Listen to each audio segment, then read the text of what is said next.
wabarakatuh. Semangat pagi anak-anak. Jumpa lagi dengan saya Miss Indah. Bagaimana kabarnya hari ini? Kabar baik bukan? Ibu berharap semua dalam keadaan sehat selalu dan tentunya masih semangat walau belajar dari rumah. Kali ini kita akan belajar kelas 4, tema 8, daerah tempat tinggalku, subtema 2, keunikan daerah tempat tinggalku, pembelajaran 4. Sebelum pembelajaran dimulai, marilah kita semua berdoa sesuai dengan agama dan keyakinannya masing-masing. Anak-anak, perhatikan peta berikut. Tahukah kamu daerah dengan julukan Kota Seribu Industri? Daerah dengan julukan Kota Seribu Industri adalah Kota Tangerang di Provinsi Banten. Apa keunikan dari Kota Tangerang? Mari kita cari tahu. Tangerang merupakan kota unik dilihat dari kegiatan ekonominya. Kegiatan ekonomi masyarakat dapat dilihat dari hadirnya pasar tradisional yang terletak di Jalan Kisamun, pusat kota Tangerang, hingga berdirinya banyak pabrik di Tangerang. Tangerang dijuluki Kota Seribu Industri karena merupakan pusat industri di Pulau Jawa. Di Tangerang berdiri lebih dari 1.000 pabrik. Banyak perusahaan-perusahaan internasional yang memiliki pabrik di kota ini. Selain keunikan pada kegiatan ekonomi, Tangerang memiliki keunikan dari bangunan-bangunan lama yang masih berdiri sampai sekarang. Ayo lakukan kegiatan berikut. Cari tahu pekerjaan masyarakat Kota Tangerang. Tuliskan pada kotak berikut. Beberapa pekerjaan masyarakat Tangerang antara lain sebagai berikut: dokter, guru, buruh, pegawai swasta, pegawai negeri sipil, security, kasir, pelayan, wirausahawan, pengusaha, ojek online, penulis, pegawai kontrak, dan lain sebagainya. Di Kota Tangerang banyak bangunan tua. Kamu dapat mencari tahu nama-nama bangunan tua di Kota Tangerang melalui berbagai media. Mintalah pendampingan kepada guru, orang tua, atau orang dewasa jika kalian akan mengakses internet. Tuliskan nama bangunan dan keunikannya pada kotak berikut. Nama bangunan nomor 1, Museum Benteng Heritage. 2, Vihara Padumuntara. 3, Pasar Lama Tangerang. 4, Kelenteng Bondekview. 5, Masjid Jami Kalipasir. 6, Taman Makam Pahlawan 1000. 7, Monumen Lengkong. 8, Bendungan Pintu Air 10. Bacalah cerita fiksi mengenai Kota Tangerang. Kamu dapat memperoleh cerita fiksi mengenai Kota Tangerang dari berbagai media.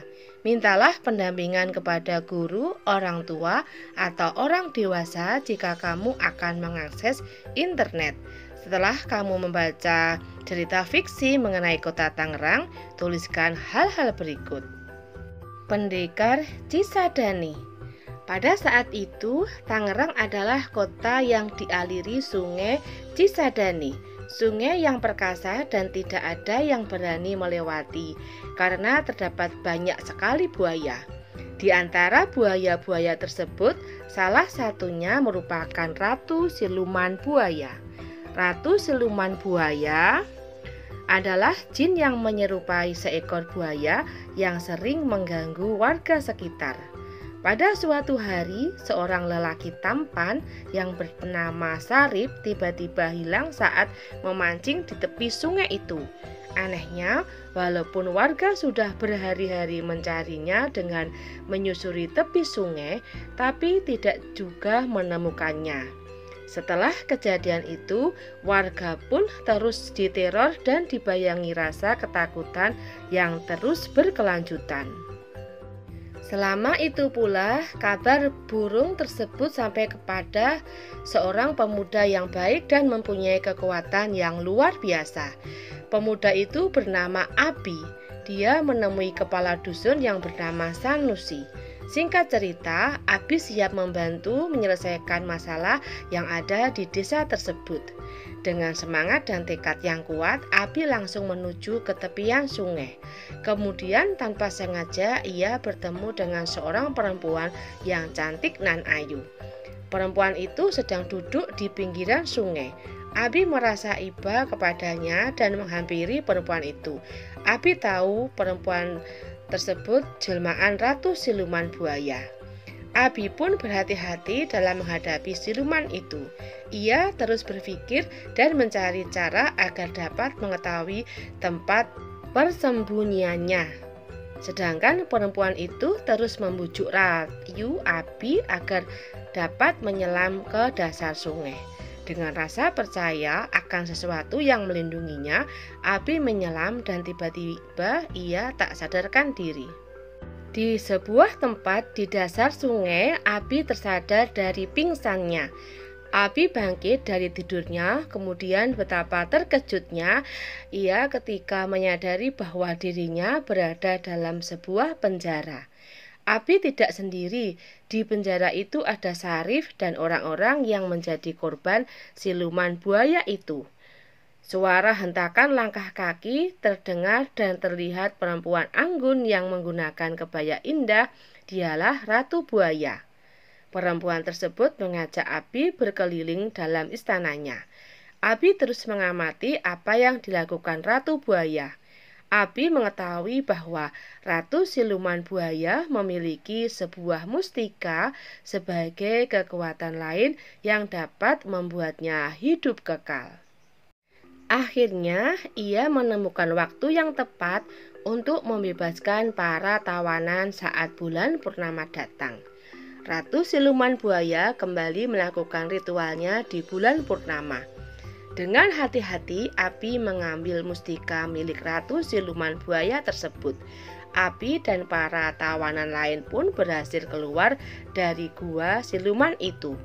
Masyarakat desa di tepian sungai Cisadane pun menyambut gembira karena Abi dapat membebaskan para warga yang menghilang di sungai itu.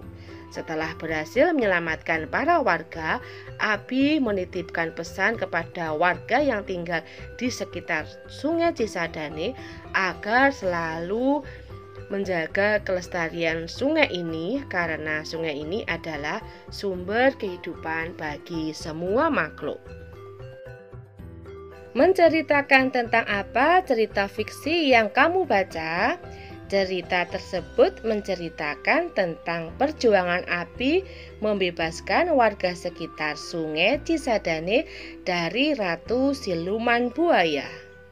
Adakah tokoh dalam teks yang kamu baca? Jika ada, tuliskan nama tokoh dan peranannya dalam cerita itu. Tokoh utama dalam cerita tersebut adalah Abi dan Ratu Siluman Buaya. Tokoh tambahannya adalah Sarip, Sanusia, dan warga sekitar sungai Cisadane. Tangerang sebagai kota industri banyak berdiri pabrik, di antaranya pabrik sepatu dan pabrik ban. Amatilah gambar berikut ini. Siapa saja yang bekerja di pabrik ban? Siapa saja yang bekerja di pabrik sepatu? Apakah ada pekerja yang sama pada kedua pabrik tersebut? Tuliskan pendapatmu pada kotak berikut.